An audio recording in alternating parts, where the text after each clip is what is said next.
gimana kadang-kadang kondisi ketika keinginan kita sama maunya Allah itu nggak ketemu. Dalam contoh sehari-hari aja, mau jalan sama seseorang, hujan misalnya. Apain lagi? Mau beli handphone baru, ternyata usaha kita yang tadi kita udah pikirin ada untungnya malah rugi.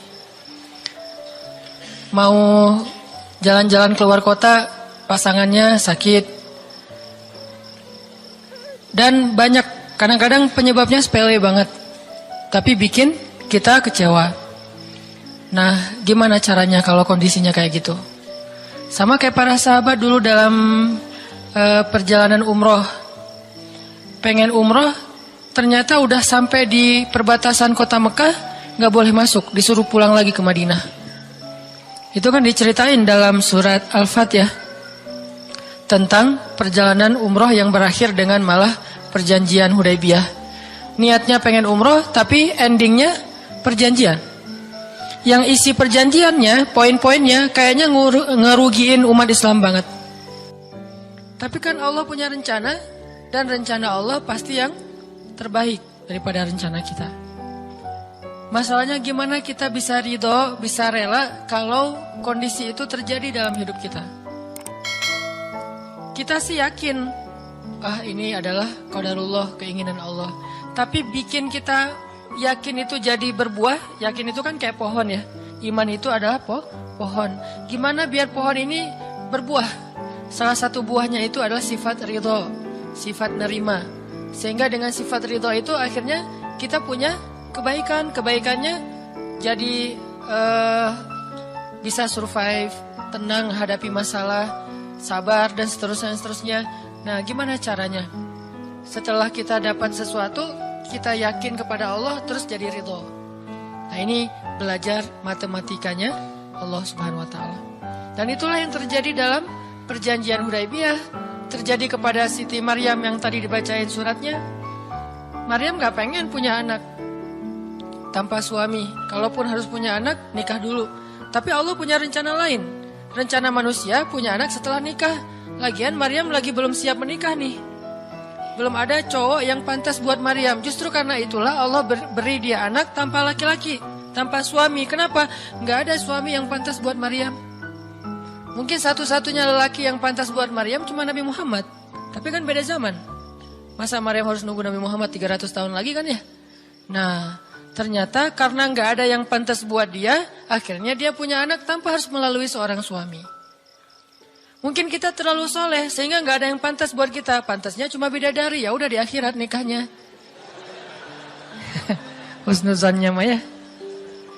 Mungkin di atas nih gak ada yang pantas jadi imamnya, soalnya terlalu solehah. Jadi imam juga kayak ragu gitu. Aduh, ngimamin dia, hafalannya udah luar biasa, bacaannya lebih bagus, guru tahsin lah gitu. Saya baru belajar pratahsin, masa mau jadi imam seorang cewek yang guru tahsin? Karena dia terlalu keren, akhirnya gak ada yang pantas buat dia nih. Maryam kayak gitu banget. Karena terlalu keren, terlalu soleh, sampai ulama aja ragu, Maryam ini nabi atau bukan gitu. Sehingga ada dua pendapat ulama, sebagian bilang Maryam bukan nabi, orang soleh. Tapi ada ulama yang bilang Maryam itu emang nabi, satu-satunya nabi dari cewek. Satu dari 4 perempuan yang sempurna. Dan di antara 4 itu kayaknya menurut sebagian ulama Maryam nomor 1 tuh. Walaupun secara usia Asia, Maryam, Khadijah, Fatimah. Tapi Maryam itu paling keren lah.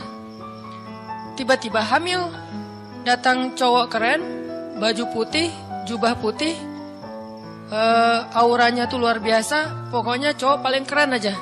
Sampai Maryam kaget dan berta'awuz. Inni a'udzu birrahmani minka in kunta taqiyya. Aku berlindung kepada Allah dari kamu. Ketemu cowok keren malah berlindung, bukan bersyukur. Coba. Duh, keren banget ya. Astagfirullah, auzubillah, gitu kan ya. Nih Maryam nih. Duh, ceweknya keren banget. Udah lama ngelihat baru auzubillah, enggak. Dari awal auzubillah. Kenapa? Ada pasangan di sebelah gitu. Ada istrinya. Nah, Maryam langsung ta'awuz, inni a'udzu birrahman minka in kunta taqiyya. Kata Jibril, cowok keren itu ternyata namanya Gabriel. Kata Gabriel, innama ana rasulu rabbik liahaba laki gulaman zakiya. Jangan takut Maryam, aku itu utusan Tuhanmu, artinya malaikat yang pengen ngasih kamu anak yang sangat suci. Kata Maryam, anna yakunu li gulam, gimana saya akan punya anak, walam yamsasni basyarun.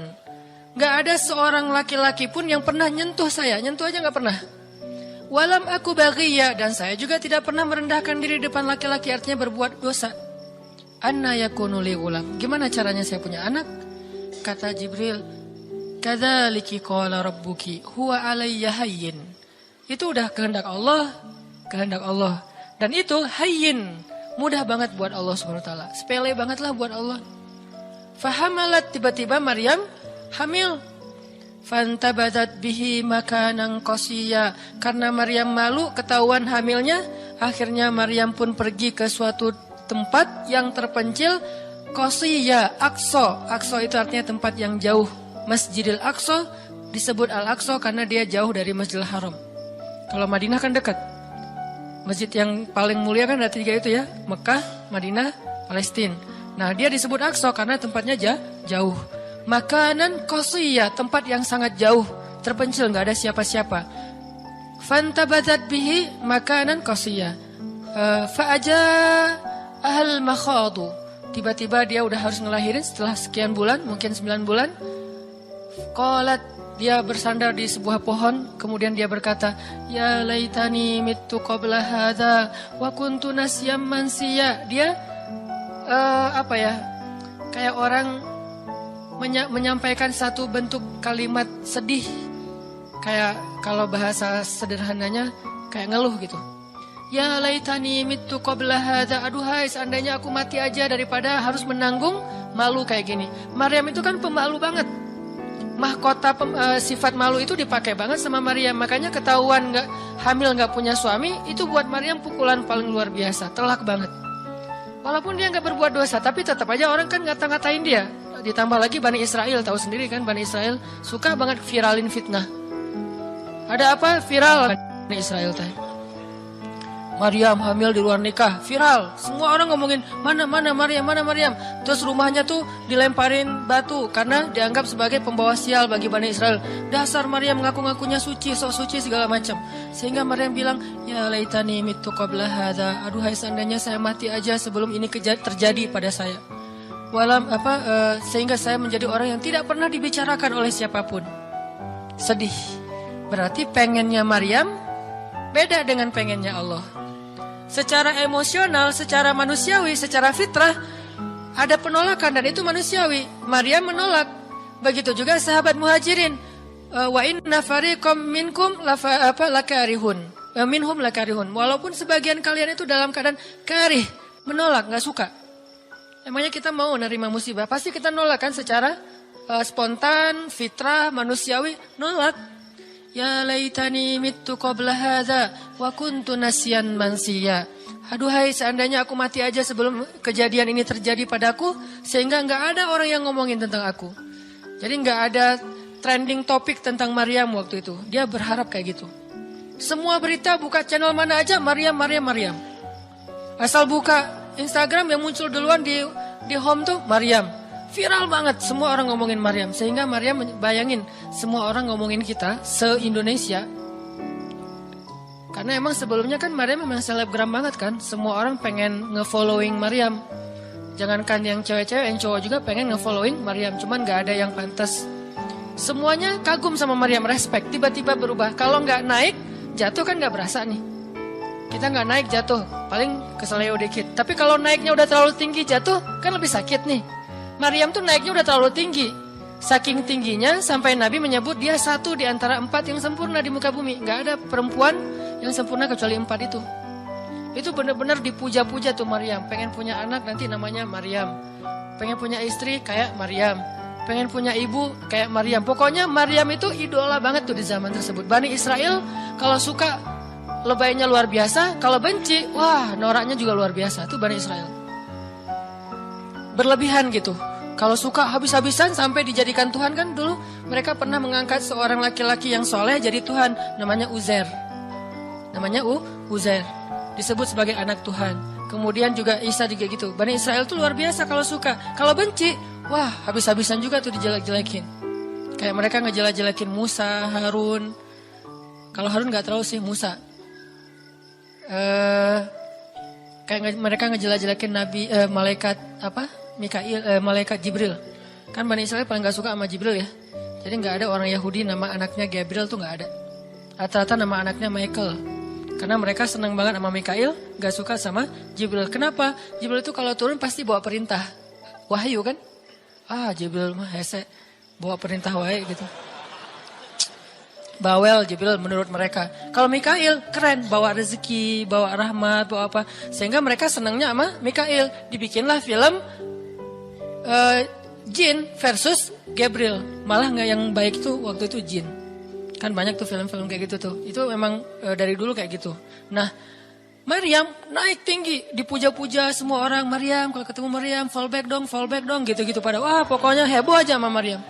Tiba-tiba ada kasus, Maryam kan jatuhnya dalam banget sehingga Maryam tuh nggak siap perasaannya. Bukan karena dia sombong dan senang dipuja, tapi memang dia orang yang selama ini nggak melakukan kesalahan apapun, tiba-tiba dihadapkan dengan tuduhan yang sangat-sangat menyedihkan. Mirip dengan yang dialamin oleh Aisyah dituduh selingkuh. Orang sekelas Aisyah dituduh selingkuh kan berat banget. Kita aja dituduh macam-macam udah sedih kan, apalagi Aisyah. Sekelas Aisyah yang terjaga dituduh selingkuh. Maryam terjaga dituduh selingkuh. Ternyata diam-diam Maryam banyak banget ada versi gosip dia melakukannya dengan rahib. Ada gosip melakukannya sesama murid di Al-Aqsa. Ada gosip melakukan dengan Zakaria. Banyak gosip. Berat banget buat Maryam. Sehingga Maryam mengatakan, ya laitani mittu qabla hadza wa kuntu nasyan mansiya. Aduhai seandainya aku mati aja. Aduhai seandainya dulu aku gak bikin akun Instagram. Pasti gak akan jadi apa-apa gitu. Nyesel udah punya akun. Udah gitu banyak lagi yang ngomongin. Akhirnya turun ayat. Turun lagi Jibril. Turun malaikat. Fanadaha min tahtiha alla tahzani qad ja'ala rabbuki tahtaki sariya. Dipanggillah Maryam oleh malaikat itu. Ya Maryam, la tahzani. Kalau Abu Bakar, la tahzan. Kalau Maryam, la tahzani.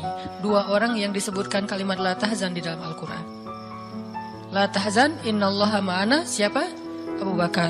Kalau Maryam, la tahzani, qad ja'ala rabbuki tahtaki sariya. Jangan sedih wahai Maryam, gak usah khawatir. Allah udah memunculkan mata air di bawah kakimu. Artinya Allah yang akan merawat kamu, Allah yang akan ngebelain kamu, Allah yang akan deketin kamu, Allah bersama kamu wahai Maryam. Apa pelajarannya di sini teman-teman? Ketika Allah menggunakan logikanya yang kita tidak bayangkan, yang awalnya kita tolak, itu artinya Allah sedang memberikan kita kesempatan hanya akan ditolong oleh Allah saja, tidak oleh makhluk. Ketika Allah menempatkan kita dalam suatu situasi yang sulit, yang sampai bikin kita kehabisan ide nih gimana cara keluar dari situasi ini, itu berarti Allah lagi ngasih kita kesempatan masuk dalam sebuah situasi yang tidak ada yang bisa nolong kita kecuali Allah. Allah pengen nolong sendiri. Dan pertolongan Allah itu ajaib. Tapi kalau Allah tempatkan kita dalam sebuah situasi yang kita masih berpikir dan menemukan beberapa jalan walaupun belum pasti bisa, berarti kita masih diberikan kesempatan yang nolong kita itu makhluk. Oh minta tolong ke si fulan, minta tolong ke si fulan. Tapi begitu kita mentok, kenapa ya kok berat banget nih masalah saya? Berarti Allah lagi menempatkan kita di sebuah situasi yang Allah sendiri yang akan menolong kita. Itulah perang Badar, itulah perang Ahzab, itulah Hudaybiyah, itulah Maryam, itulah banyak kisah kayak gitu. Situasi yang kayak udah mentok banget, yang gak pernah kita bayangkan, yang kita awalnya pasti nolak secara spontan. Berarti Allah lagi nempatin kita di sebuah situasi yang Allah pengen men-treat kita langsung sendiri, gak mau pakai yang lain. Qad ja'ala rabbuki tahtaki sariya. Allah sendiri yang akan memunculkan mata air di bawah kakimu wahai Maryam. Ayub juga kayak gitu. Semua dokter datang habis uang Ayub untuk biaya dokter tapi gak sembuh. Kenapa? Allah gak pengen kesembuhannya dengan cara-cara yang kebayang oleh Ayub. Allah gak pengen kita dapat jodoh dengan cara yang kebayang oleh kita. Reunian, stalking Instagram, salah ngambil kebab, Pokoknya yang kebayang sama kita itu nggak akan. Kenapa Allah pengen ngasih kita cara yang cuman Allah sendiri yang tahu dan itu surprise. Dan itu istimewa banget. Apa itu? Kalau saya tahu berarti bukan surprise kan? Tunggu aja, masing-masing punya rahasia sendiri-sendiri. Dan ini yang bikin kita terus berharap. Sehingga Maryam tiba-tiba ngelihat di bawah kakinya sama Isa udah ada mata air. Minumlah dari mata air itu. Terus kata Allah, wa huzzi ilaiki bijid'in nakhlah tusaqit 'alaiki rutban janiyya. Ya Maryam, goyangkan pohon kurma yang ada di sebelahmu. Kan dia tadi bersandar di pohon kurma pas ngelahirin. Terus disuruh goyangin tuh pohon kurma. Saya pernah bilang, bayangin gimana seorang perempuan yang baru ngelahirin, yang lagi lemah disuruh goyangin pohon kurma. Pohon kurma itu ukuran diameternya sebesar meja ini nih. Lebih besar daripada diameter pohon kelapa. Bayangin, ngegoyang pohon kurma sebesar ini, seorang perempuan, goyang gak tuh pohon? Gak bakal. Laki-laki aja gak goyang, apalagi sendiri. 10 orang laki-laki aja ngegoyang pohon kurma segede ini, belum tentu goyang. Goyang aja enggak, apalagi sampai ngejatuhin buah kurma. Kalau buah kurma yang udah tua jatuh masih mending, ini yang muda jatuhnya tuh. Berarti kan goyangnya lumayan tuh. Berapa skala Richter ya? Yang muda jatuhnya rutoban janiyya, bukan kurma yang tamar, yang udah tua, yang udah emang dihembus juga pakai angin, jatuh enggak. Wahuzzi, goyangkan pohon kurma itu ya Maryam. Apakah Maryam berpikir, Allah kalau ngasih perintah yang logis deh? Enggak kan? Kan Allah tahu ini pohon kurma dan saya baru ngelahirin, masa disuruh goyang? Enggak. Logika kayak gini, pertanyaan kayak gini enggak muncul dari orang yang udah pasrah banget sama Allah, yakin kalau Allah yang perintahkan, lakukan aja deh. Gak usah tanya gimana nanti hasilnya, itu bagian Allah, bagian kita ngelakuin apa yang Allah perintahin, disebut dengan ikhtiar. Kadang-kadang ikhtiarnya nggak nyambung dengan hasil, tapi Allah suruh, ya udah lakuin aja. Maryam pegang tuh pohon, baru digoyang dikit, udah langsung berguncang. Tusakit alaiki, jatuhlah, bukan jatuh, berjatuhanlah, berarti banyak nih. Berjatuhanlah untukmu rutoban janiyya, buah-buah kurma yang masih muda tapi manis. Artinya apa? Hasilnya Allah yang pilih. Kurma yang mana yang mau jatuh, dengan rasa apa yang mau jatuh, yang jaraknya sekian dari tempat duduknya yang Maryam yang akan jatuh. Allah yang menentukan hasil. Tugasnya Maryam cuma ngegoyangin dong, walaupun gak mungkin akan terguncang. Ini iman. Belajar iman. Allah yang suruh, ya sudah saya lakukan. Allah suruh ikhtiar, ya saya ikhtiar. Allah suruh berobat, ya saya berobat. Tapi hasilnya Allah yang nentuin kayak gimana caranya. Akhirnya rutoban janiyya, berjatuhan. Kata Allah, fakuli wasyrobi wa qarri aina. Makanlah Maryam, minumlah Maryam, dan bersenang hatilah kamu dengan semua ini. Sehingga kata Nabi komen setelah baca ayat ini nih. Nabi komen Nabi apa? Kurma dan manusia itu ada hubungan sejarah. Diciptakan dari jenis tanah yang sama. Jadi pohon-pohon lain itu jenis tanahnya beda. Cuman satu yang mirip dengan manusia, jenis tanahnya kurma. Sehingga salah satu yang cepat merecovery seorang perempuan yang baru ngelahirin adalah makan rutoban janiyya, kurma yang yang muda tapi manis. Jangan dikasih ke bayinya ya, keselak, bahaya. Kasih ke ibunya. Kalau ke bayinya tamar, kurma yang udah tua, terus dikunyah sama bapaknya dengan syarat bapaknya udah gosok gigi. Jangan habis makan bala-bala cengek, makan kurma ngasih ke bayi. Kasih ke bayi yang tua, kasih ke ibunya yang muda, dan itu cepat merecovery seorang perempuan. Kata Nabi di situ ada obat dari penyakit. Intinya teman-teman, kayak gitu ternyata cara Allah. Ini logika Allah nih. Sehingga ketika kaum muslimin balik lagi ke surat Al-Anfal, dihadapkan dengan satu pilihan yang mereka nggak pernah ngebayangin dan secara spontan karihun, menolak. Maka Allah Subhanahu wa taala menyampaikan kenapa Allah memilih itu. Karena kata Allah, tujuan dalam pencegatan ini bukanlah mengambil harta, tetapi untuk menunjukkan mana yang benar, mana yang batil.